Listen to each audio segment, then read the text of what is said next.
These are wild hogs, also called feral swine, and they cause over $2.5 billion in agricultural damage every year across the United States.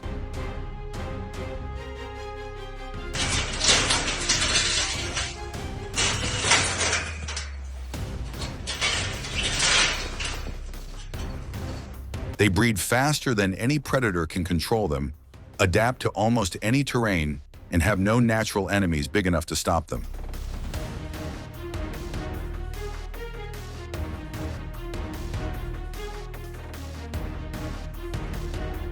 Wild boars are among the world's most invasive species. A single group, called a sounder, can eat hundreds of pounds of crops in just one night. Globally, they cause billions of dollars in damage every year.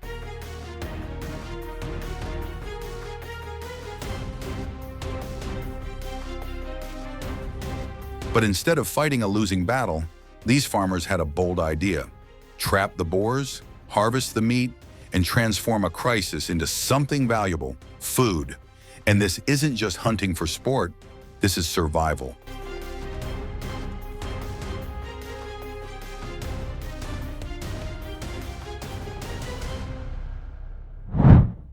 Ordinary fences don't stop them. A 300-pound hog can bend wire, dig under barriers, or crash through panels meant for cattle. That's why many farmers have turned to steel corral traps, massive circular enclosures equipped with cameras and remote-controlled gates.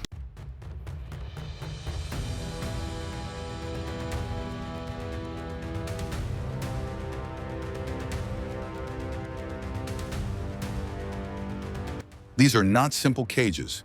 They're smart traps built on timing and precision.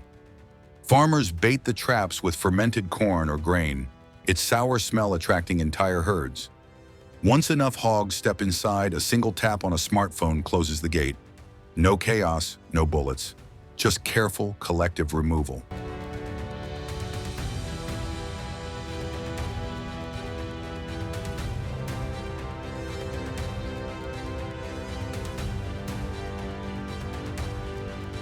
Placement is key, along trails near water holes or at field edges where hogs sneak in at night. Through patience, data, and teamwork, entire herds can be captured in one night.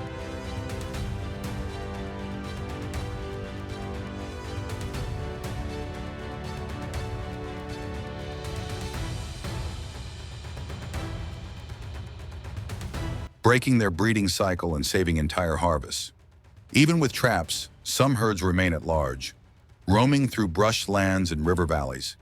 That's when night hunters step in.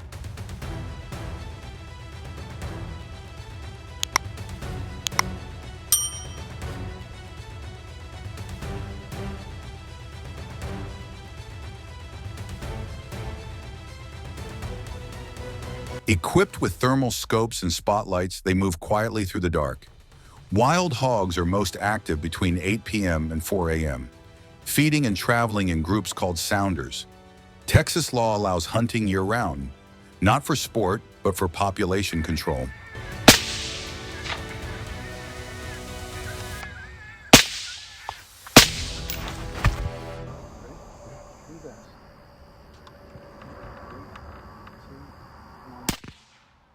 Hunting complements trapping by targeting isolated groups and preventing trap shyness.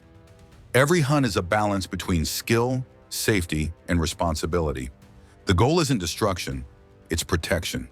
Protection of crops, protection of livelihoods.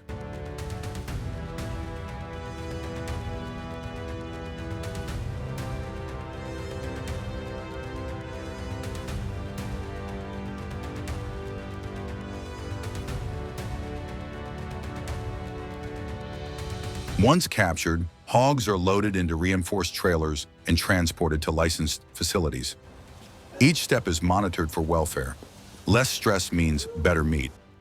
At USDA-inspected plants, animals undergo health checks before slaughter. The process is fast and humane. A single stun or shot ensures instant unconsciousness before bleeding.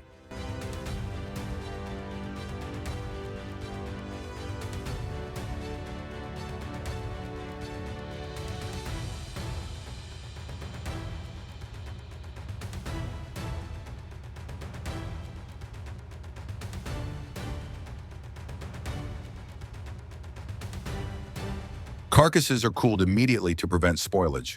Unlike domestic pigs, wild hogs are skinned instead of scalded, which helps maintain cleanliness and reduce contamination.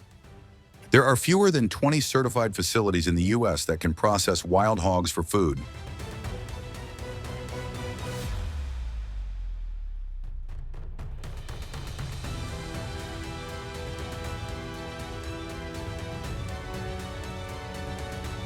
But their work turns a destructive pest into a regulated source of high-protein meat. Inside the plant, the transformation continues. Butchers carefully break down each carcass's shoulders for sausage and roast, ribs for smoking, belly for lean bacon, loins for chops. Wild hog meat is leaner, darker, and richer than farm pork. A 3-ounce serving has roughly 24 grams of protein and about 20% less fat than traditional pork.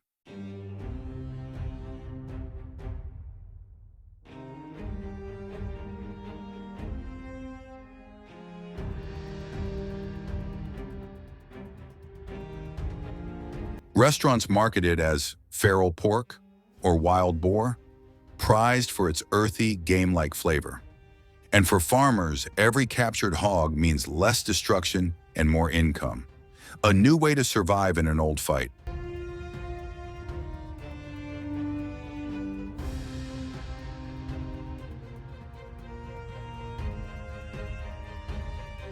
Wild boar meat.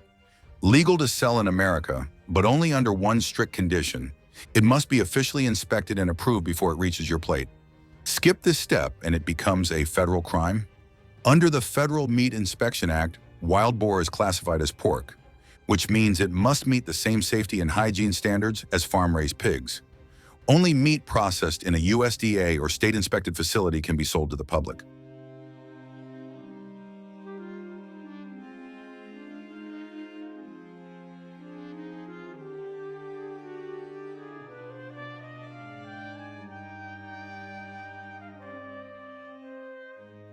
Recreationally hunted boars don't qualify because the meat hasn't been examined for disease or handled under sanitary conditions. Getting tired. Quit. You got him. If you've ever seen wild boar on a menu, look closer. That small inspection mark or USDA stamp printed on the package isn't decoration. It's proof the meat was legally inspected and cleared for sale. No stamp, no sale. Restaurants, butchers, and suppliers caught selling uninspected meat face serious legal penalties and liability. Most inspections are overseen by the USDA's Food Safety and Inspection Service, FSIS, though states like Texas operate their own equivalent systems under federal standards. The rule is simple. If it's not inspected, it's not legal. That mark is the line between commerce and crime.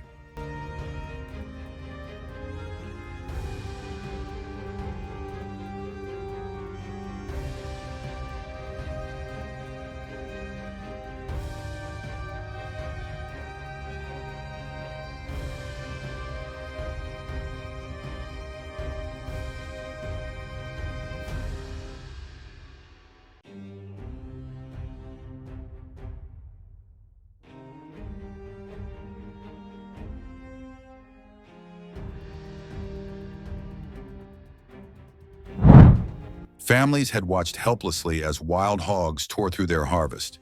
Fields flattened, fences ruined, livelihoods collapsing overnight.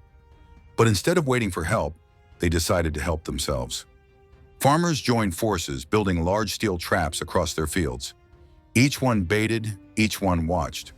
Within days, they caught dozens of hogs, alive safely, efficiently.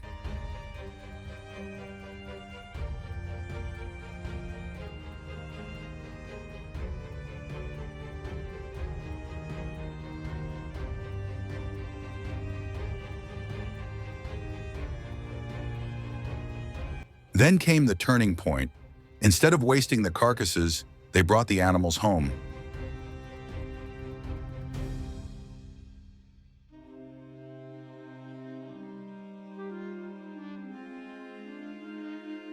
The meat was cleaned, processed, and shared.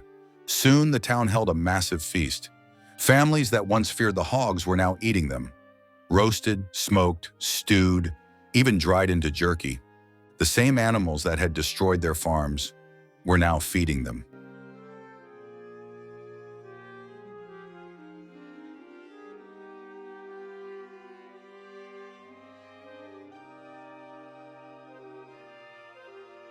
It wasn't about celebration, it was about resilience. The town discovered that unity could turn disaster into opportunity, that even a pest could become a resource when people stand together. Beyond this town, similar ideas are spreading. Communities across the world are exploring how to use what once harmed them, feeding people while protecting the land.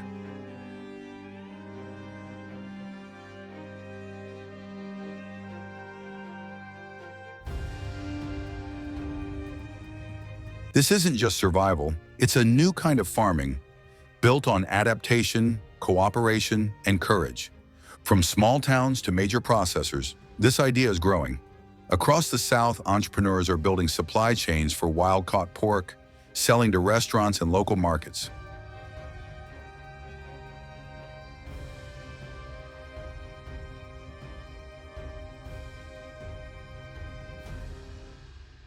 What began as pest control has evolved into a sustainable model, reducing environmental damage while creating jobs, food, and income.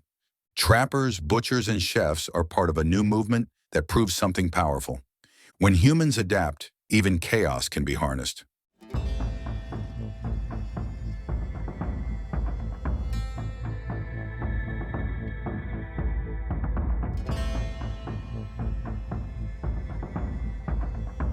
The story of the wild hog is one of contrast. In the wild, they're destroyers. In the factory, they're transformed into nourishment. Traps outsmart instinct. Hunts maintain balance. Processing brings safety and value.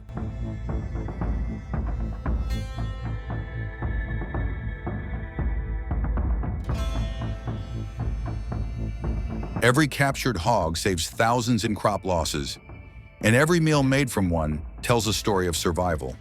A story that turns fear into food, destruction into dinner, because in the end, nature's greatest challenge often carries within it the seeds of its own solution.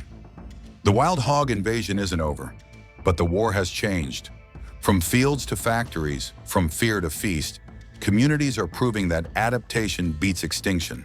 And maybe, just maybe, the next time destruction comes knocking, humanity won't run. It'll build a trap and turn it into dinner.